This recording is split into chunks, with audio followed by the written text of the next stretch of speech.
When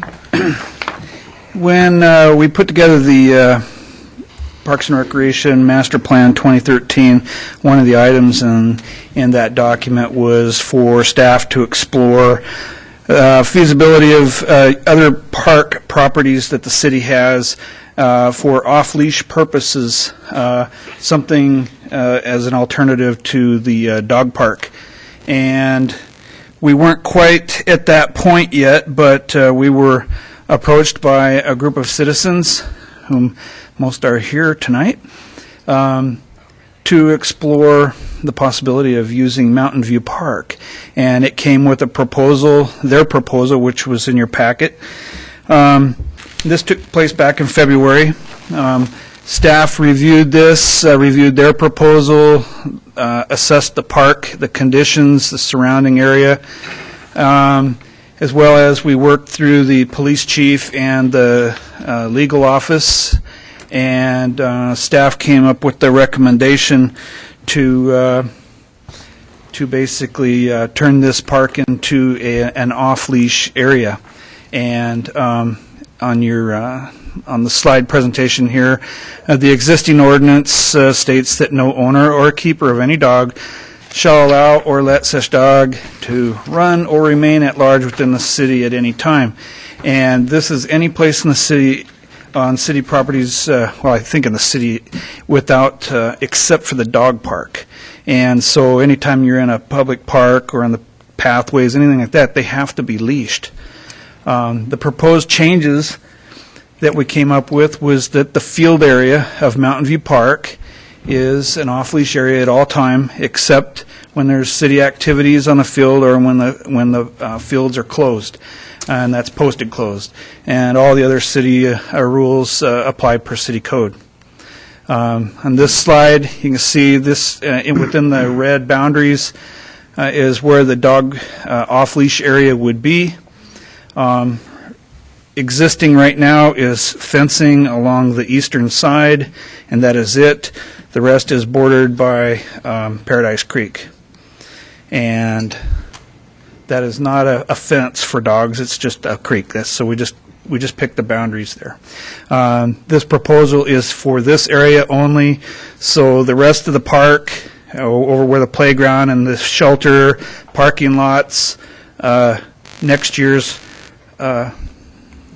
Horseshoe Pit courts that I'm sure you'll approve in the budget. Can I throw that in there now? Anyway. Dwight, stick with the dog leash thing. We'll deal with the horseshoe pits down the road. All right.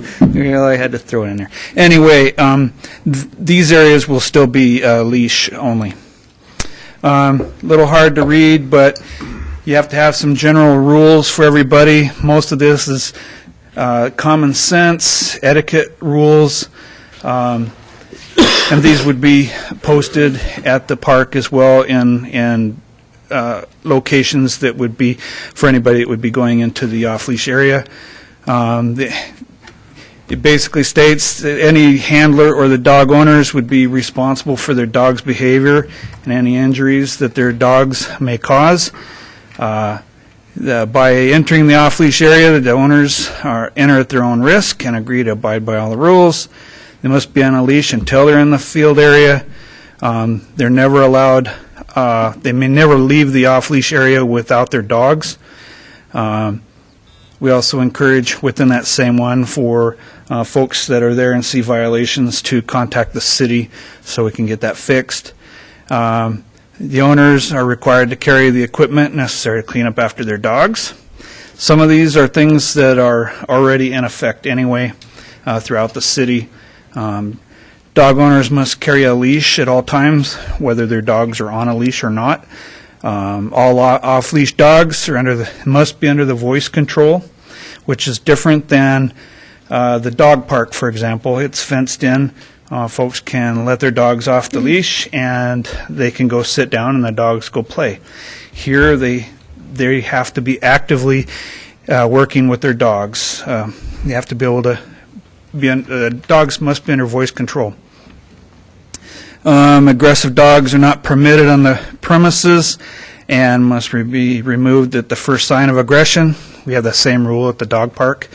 All dogs must be licensed, vaccinated. Dogs younger than 4 months of age are not permitted off-leash in the off-leash area, and dogs in heat are not permitted in the off-leash area. As I said before, this is just for this park and this part of the park, and not for any other city property, and it is addressed in the master plan. Part of tonight's request is also to change the ordinance so that it reflects these changes if you approve it. And you can see here we had the definitions of a dog park, the handler, and off-leash areas. And let's see, on the dog at large, we had it listed as just a dog park, but we added in the off-leash area. And then on the off-leash area limitations, we already talked about this, but aggressive dogs are not allowed, and dogs outside the permitted boundaries who are not on a leash shall be considered dogs at large. And the leash law is in effect during times when the fields are in use by Parks and Rec programs, or when the field is posted closed. And in a nutshell, that's what I have. Since we originally came up with this was reviewed by the Parks and Recreation Commission at their April meeting and recommended for approval. This was also presented to the Administrative Committee last week and recommended for approval.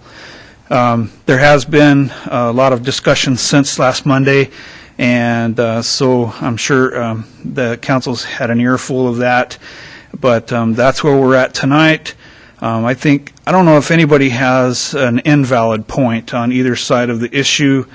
I think in this particular case, what's being asked for is to give them a shot, see if it works, make them prove that it doesn't work, and if it doesn't work, then we'll change it back.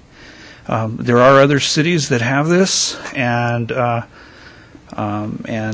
they get along just fine.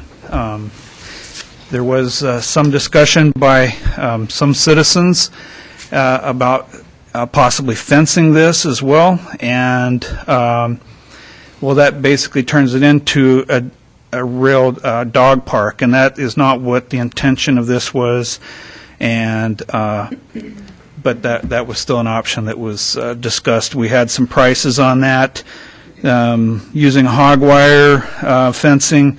An estimate, it was done in-house on short notice. We came up with $9,500, and chain link from a commercial vendor quoted it at $8,200. So I'm guessing either they were low or the hog wire estimate done in-house was a little high, but somewhere in that general area is about what it would cost to finish fencing that off. But that, I'll repeat, that is not what our intention was here. So with that, I'm open for questions. Or okay, I'd ask council if they got questions for Dwight before I open it up to public comment.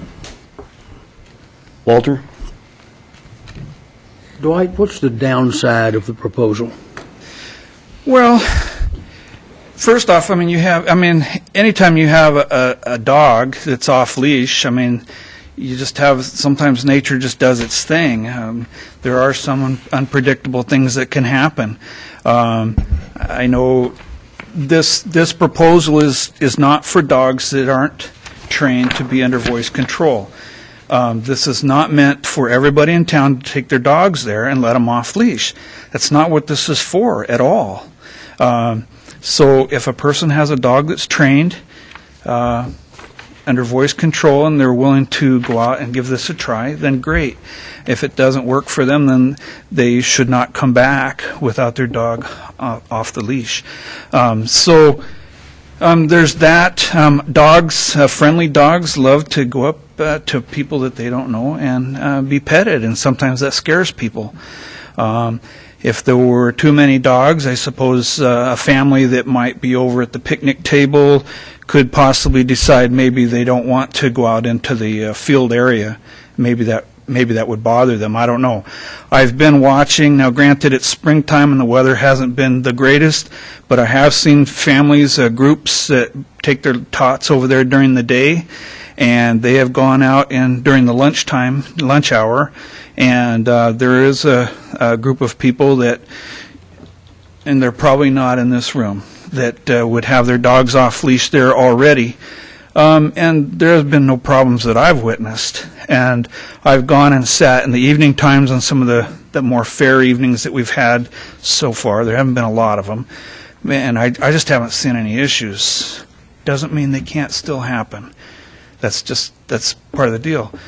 You can have some of these same things happen at a dog park, too. Thank you. Thank you, Dwight. We may call you back in a bit. This is, like I said earlier, this is not a public hearing, but I'm going to open it up for public comment. What I would ask, a number of things. One, limit your remarks to 3 minutes or less, please. And no repeaters. If you have this, if somebody gets up and says the same exact thing that you're going to say, just in the saving time while we go on to somebody else, please. And when you come up, address us, give us your name and your address, please. So I'm open to let people come to the podium.